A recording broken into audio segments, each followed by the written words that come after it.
أعوذ بالله من الشيطان الرجيم بسم الله الرحمن الرحیم یا ایہا الذین آمنوا اے ایمان والو اذا قمتم الی الصلاۃ جب تم کھڑے ہو جاؤ نماز کی جانب فاغسلوا وجوہکم اپنے چہرے کو دھو وایدیکم الی المرافق اور اپنے ہاتھوں کو دھو کہنیوں سمیت وامسحوا برؤوسکم اپنے سر کا مسح کرو وارجلکم الی الکعبین اور اپنے پاؤں کو ٹخنوں سمیت دھو۔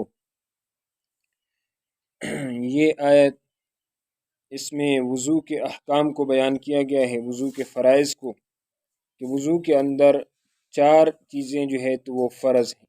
فاغسلوا وجوہکم چہرے کو دھونا، وایدیکم الی المرافق ہاتھوں کو دھونا کہنیوں سمیت، وامسحوا برؤوسکم اپنے سر کا مسح کرنا، وارجلکم الی الکعبین اور اپنے پاؤں کو ٹخنوں سمیت دھونا۔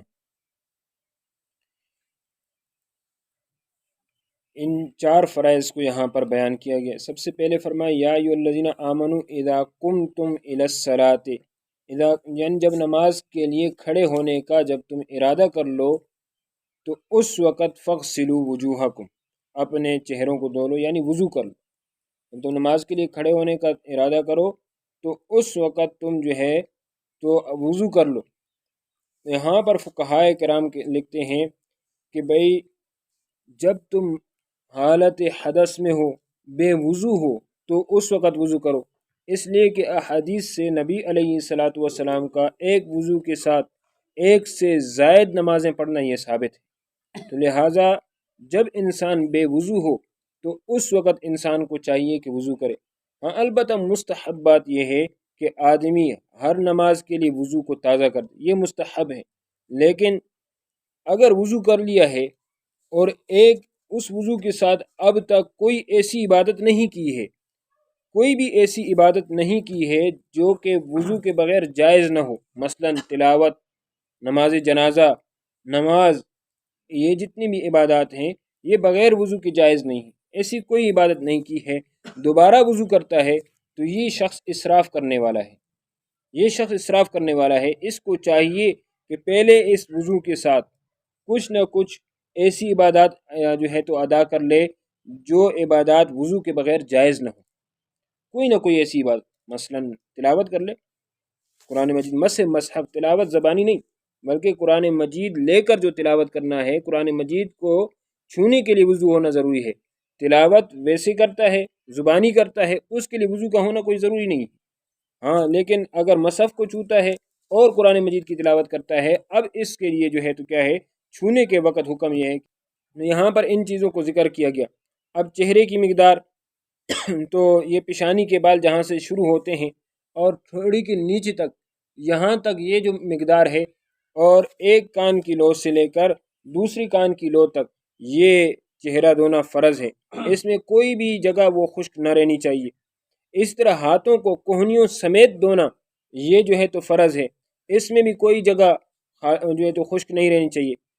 سر کا مسح کرنا، چوتھائی سر کا مسح کرنا یہ جو ہے تو فرض ہے، پورے سر کا مسح کرنا یہ سنت ہے، پورے سر کا مسح کرنا سنت ہے، اور چوتھائی سر کا جو ہے تو مسح کرنا یہ فرض ہے۔ اسی طرح پاؤں کو ٹخنوں سمیت دھونا یہ جو ہے تو فرض ہے، ٹخنوں میں سے کوئی بھی جگہ یہ جو ہے تو خشک نہ رہے، بلکہ اس ٹخنوں سمیت آدمی کا پورا پاؤں جو ہے تو وہ تر ہونا چاہیے۔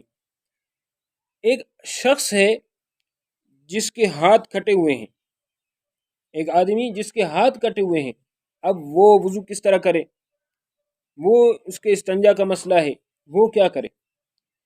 تو اگر اس کی بیوی ہے منکوحہ تو وہ اس کو اگر وضو کرائے تو جائز ہے، بڑا وضو اگر وہ اس کو کرائے تو جائز ہے، لیکن وہ شرعاً اس بات کا مکلف نہیں ہے کہ دوسرے آدمی سے اس بارے میں مدد طلب کرے کہ بھئی میرا جو ہے تو اس طرح میں نے پیشاب کیا، استنجا کرنے کی ضرورت ہے، اس چیز کا وہ مکلف نہیں ہے، کسی دوسرے کو نہ بولے،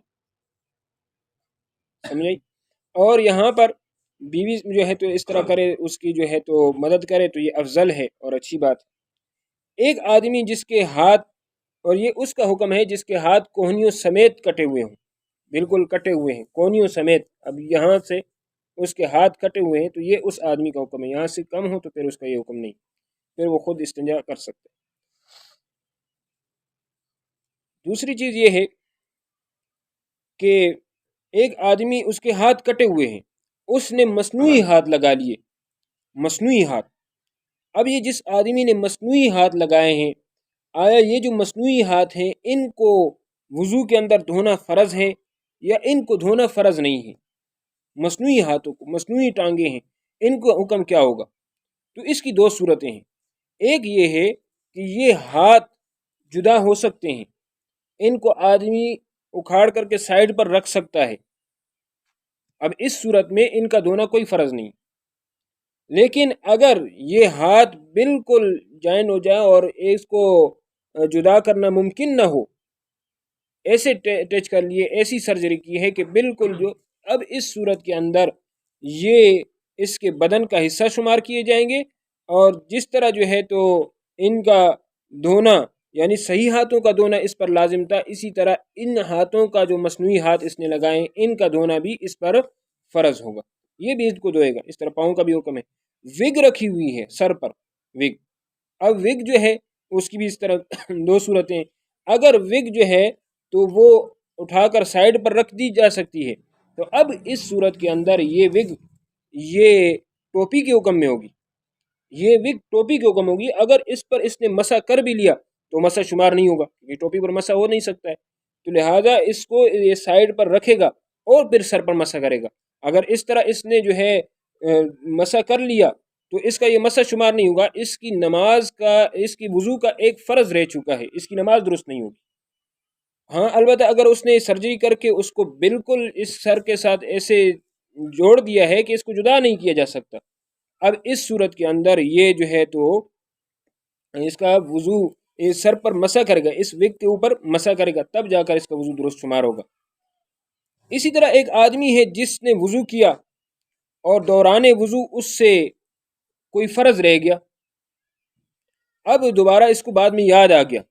اب آیا یہ پورا وضو دوبارہ کرے گا یا صرف اس جو ہے تو فرض کو پورا کر لے تو اس آدمی کا وضو ٹھیک ہو جائے گا؟ تو اس آدمی کے لیے دوبارہ وضو کرنا ضروری نہیں ہے. یہ آدمی دوبارہ وضو نہ کرے بلکہ صرف اسی فرض کو ادا کر لے، اور اس صورت میں اس کی جو نماز اس کے ساتھ پڑے گا، اس وضو کے ساتھ، وہ بالکل درست ہوگی.